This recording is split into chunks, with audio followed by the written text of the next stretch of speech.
اسرائیل نے قطر میں ایک ایئر اسٹرائک میں مار دینے کا دعویٰ کیا تھا، لیکن الحیہ کل پہلی بار زندہ اور بالکل تندرست دکھائی دیے، اور اب وہی مصر میں ہونے والی اس میٹنگ کی اگوائی کریں گے۔ یعنی حالات یہ ہیں کہ جسے اسرائیل مٹا چکا سمجھ رہا تھا، اب اسی کی موجودگی میں جنگ ختم کرنے کی بات ہونے جا رہی ہے۔ یہ اپنے آپ میں بڑی خبر ہے۔ اسے خود اسرائیلی میڈیا نے ہیڈ لائن بنایا، the Times of Israel, the Jerusalem Post اور دنیا بھر کے اخباروں نے۔ خلیل الحیہ قطر حملے کے بعد پہلی بار سامنے آیا ہے۔ خلیل الحیہ کو لے کر 5 اکتوبر میں ایران کے پریس ٹی وی نے بھی ایک خبر چھاپی، from grief to resolve Hamas leader makes first appearance since Israeli strikes on Doha.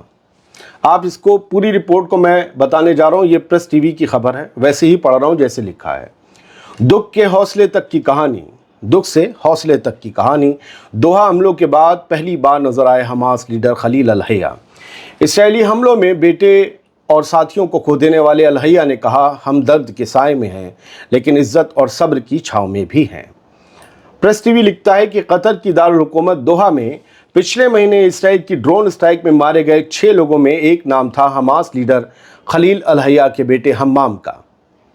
حملے میں الحیہ کے دفتر کے مینیجر جہاد لباد اور کئی اسٹاف ممبرز بھی مارے گئے، لیکن آج خلیل الحیہ زندہ ہیں اور پہلے سے زیادہ مضبوط نظر آ رہے ہیں۔ پریس ٹی وی لکھتا ہے کہ الحیہ نے غزہ کی عوام کو خطاب کرتے ہوئے کہا، میں اپنے بیٹے کو کسی بھی دوسرے فلسطینی بچے سے الگ نہیں مانتا، کیونکہ ہم سب ایک ہی جرم کا نشانہ بنے، آکیوپیشن کا۔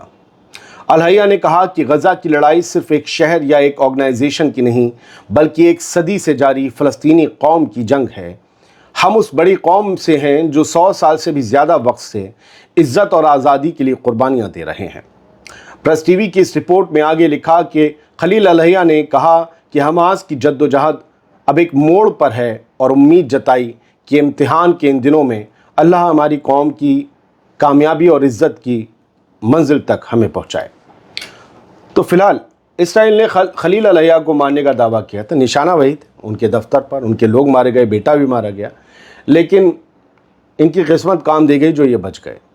اب یہ سامنے آئے ہیں تو اسرائیل کے لیے تھوڑا سا سیٹ بیک تو ہے۔ حالانکہ اسرائیل کی وہ اسٹرائک کامیاب بھی رہی تھی، نہیں بھی کامیاب اس لیے کہ لوگ مارے گئے، جگہ پر اسٹرائک ہوئی، ناکام اس لیے رہی کہ جنہیں ٹارگٹ کیا تھا اصل میں خلیل الحیہ کو یا خالد مشعل کو، جو حماس کے ٹاپ 2 سینئر لیڈر ہیں، وہ زندہ بچ گئے۔ فی الحال میں نے آپ کو کچھ تصویریں مونٹاج میں دکھائی تھی۔ یہ 18 ستمبر کی ایک تصویر ہے، ایک ویڈیو ہے۔ غزہ پوری تباہ عمارتیں کھڑی ہوئی ہیں اور بیچ میں 2 ٹینک ہیں، ایک ٹینک سے گولا چلتا ہے۔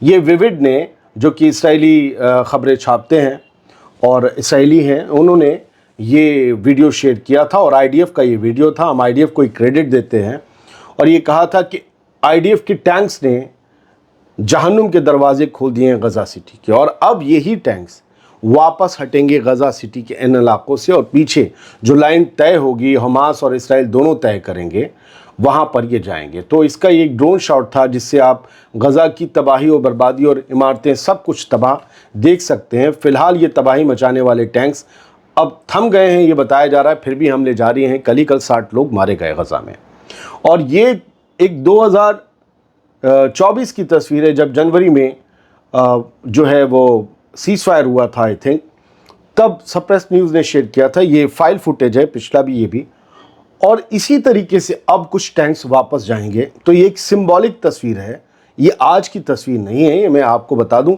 اسی لیے ہم ہمیشہ فوٹیج پر فائل لکھ دیتے ہیں تاکہ آپ بہکے نہیں کہیں یہ آج۔ فائل کا مطلب پرانی تصویر۔ میں آپ کو میڈیا کے کچھ رولز بتائے دے رہا ہوں۔ تو یہ جا رہے تھے باہر، تو یہ وہ ایک سمبولک تصویر تھی، اور یہ آج گھوم رہی ہے کہ اسی طریقے سے اب ٹینکس باہر نکلیں گے۔ ڈونلڈ ٹرمپ کی ہیڈ لائن دیکھ لیجئے، when Hamas confirms Gaza ceasefire to be immediately effective.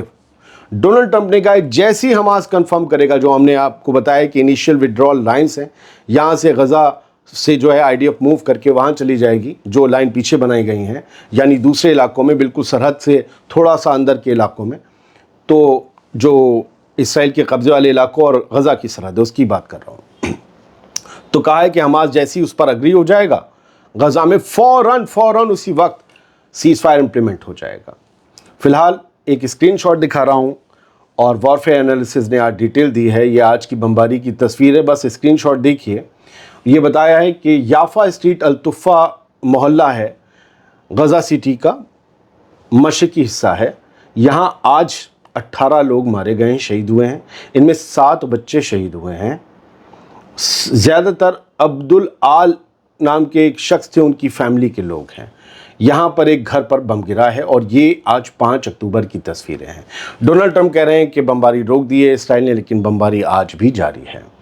Hamas نے کہا ہے, اور بلکہ کل کی بمباری کے بعد بھی کہا تھا, 5 اکتوبر کی ہیڈ لائن المیادین کی ہے کہ اسرائیل کی بومبنگ یہ بتاتی ہے, غزہ پر جو اسرائیل لگاتار بومبنگ کر رہا ہے اسرائیل, وہ ایکسپوز کر دیتا ہے نیتن یاہو کی جھوٹ کو کہ ہم نے غزہ پر آفینسو اپنا آپریشن روک دیا ہے, ہم صرف ڈیفینسو آپریشن اب چلائیں گے, کہ ہم اپنی حفاظت میں گولی چلائیں گے, ہم کسی کے اوپر نہیں چلائیں گے. لیکن لگاتار کی بومبنگ یہ بتاتی ہے. میجورٹی آف امریکن جیوز سے Israel committed war crimes in Gaza. یہ المیادین کی ہیڈ لائن ہے کہ زیادہ تر جو اکثریت ہے انہوں نے امریکن جیوز کی, امریکن یہودیوں کی, انہوں نے کہا ہے کہ اسرائیل غزہ میں وار کرائم کر رہا ہے. تو یہ تھیں کچھ تصویریں اور خبریں. جب بھی ہم دعوے کے طور پر کچھ کہتے ہیں, اٹ مینس کہ ان چیزوں میں ابھی اور کنفرمیشنز آنی باقی ہے. اسی طریقے سے آپ خبروں کو پڑھتے ہوں گے, سنتے ہوں گے, اور اسی طریقے سے جب بھی آپ کچھ سوشل میڈیا پر لکھیں تو فلانے نے دعویٰ کیا, اس میں آپ تھوڑا سیکیور رہتے ہیں. بہت سے یوٹیوب چینل اڑ رہے ہیں. ہمیں لگتا ہے کہ اب ہمیں ایک اور یوٹیوب چینل بنانا پڑے گا,